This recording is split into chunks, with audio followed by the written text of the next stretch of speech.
Përshëndetje të nderuar miq, dua sot të flas për diçka që lidhet me një protestë që po zhvillohet në Spaq prej 3 ditësh nga punëtorët e Nëntokës që janë atje ku pronari i saj është koncesionari Tet Albania. Duket si një protestë e heshtur, duket si një protestë pa peshë, por në fakt është një protestë që lidhet me mënyrën se si funksionojnë koncesionarët në teritorin e Republikës Shqipërisë. Dhe marrim në këtë rast me mirëditën. Pse janë quajtur ata në protestë? Unë e kam ndjekur hap pas hapi, ka patur një takim edhe nga pikpamja ligjore me avokatër, me tjerë me radhë, me Konfederatën e Sindikatave të Shqipërisë dhe me protestuesit, pra me drejtuesit e protestës. Sot kam biseduar me njërin prej tyre dhe edhe pse mendoja se aty është shkaku, gjithsesi mora në detaj gjithë sqarimin e duhur. Është shumë interesant fakti, dhe nuk ma do me që ndodhë në vend tjetër të botës, ku kompanitë e huaja, të cilat investohen në Shqipëri, nuk e kanë fare dëshirë, po fare, nuk e kanë dëshirë që të kenë sindikata. Më duket se edhe thelbi i kësaj proteste është pikërisht tek sindikata. Është tek mos nënshkrimi i kontratës kolektive të punës. Kontratat kolektive dihet në gjithë botën, mbrojnë punëtorin, e mbrojnë sindikalistin e thjeshtë. Menjëherë kompanitë veprojnë duke bërë diversionet të ndryshme, por duke bërë edhe, si thush, përkthjeljen thojza të sektorëve të caktuar, të njerëzve të caktuar që mos ngrihen sindikata dhe frenojnë ngritjen e sindikatave. Tu ka nis edhe e gjithë ajo që do të përshkallëzojë protestën në mënyrën e Spaqit. Atje është larguar nga puna pikërisht një prej pjesëtarëve të bordit të protestës, pra si thush kryesia e sindikatës, e cila nuk është pranuar nga kompania. Edhe pse i është bërë thirrje që ne duhet të kemi sindikatën tonë. Atëherë, duke mos patur sindikat, kush do i ngrejë problemet e punëtorëve? Një që guxon, sërish do të marrë dënimin, dhe dënimi është largim nga puna.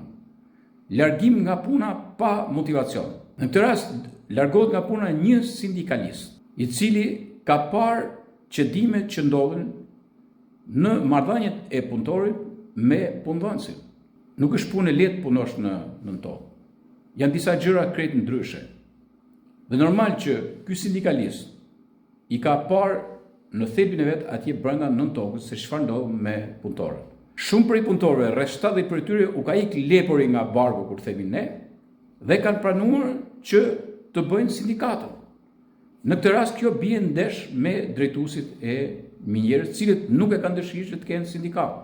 Kjo ka bërë përplasjen në mes drejtuesve dhe një prej personave organizator të sindikatës, edhe të protestës. Por në këtë rast kemi 70 punojëse, 30 tjerë, ku janë edhe specialistë dhe punëtorë turq, nuk janë përfshirë me nënshkrimin në sindikat, por e di shumë mirë që dëshira tyre është për të qenë sindikat.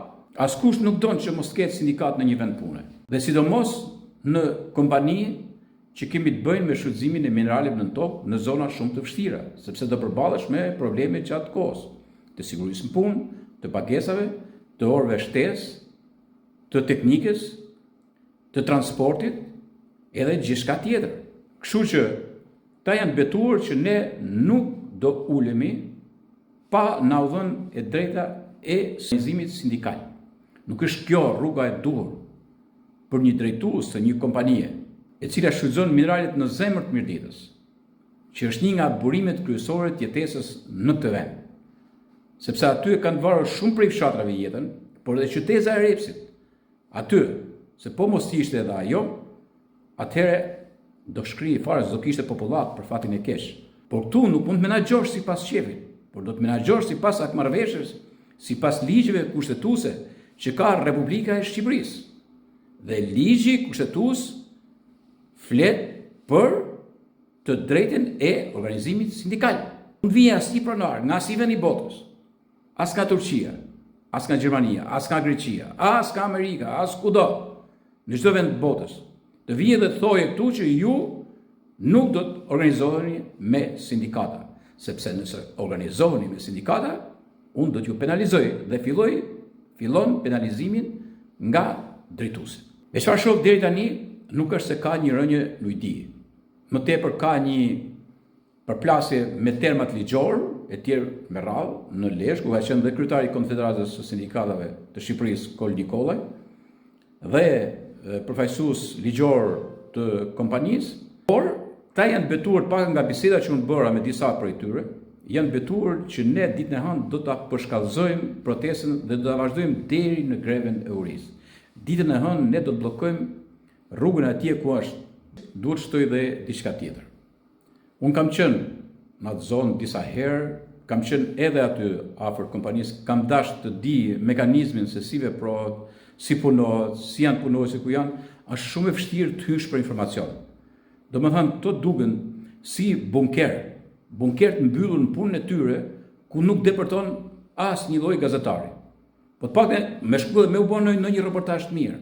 Do të preferoja se normal kur punohet mirë, unë do të preferoja që të bëhen punë të mira. Dhe do të preferoja që të bëhen promocione pozitive. Por nuk kanë dëshirë me të pamë, të shohin si armik në moment kur ti shkon për të bërë diçka mediatike, për t'ia përcjellë publikut, në atë moment ti ke 1000 bllokada aty, nuk lejojnë me hy. Po kështu, informacion jo, sindikata jo, asgjë tjetër jo. Atëherë në të rast unë do të them që shteti shqiptar du dhe pikat mbi i për atë çfarë ndodh me koncesionarët, sepse dashje pa dashje, nuk po i hyj kësaj analize më thellë. Po thuj se burimet kryesore të mineraleve, të energjisë, etj. Janë dhënë për kompani të huaja. Dhe shteti shqiptar nuk po i menaxhon, po i menaxhon vetëm përmes koncesioneve. E kjo është një temë tjetër, një temë që duhet diskutuar edhe për mënyrën e menaxhimit, mënyrën e shfrytëzimit.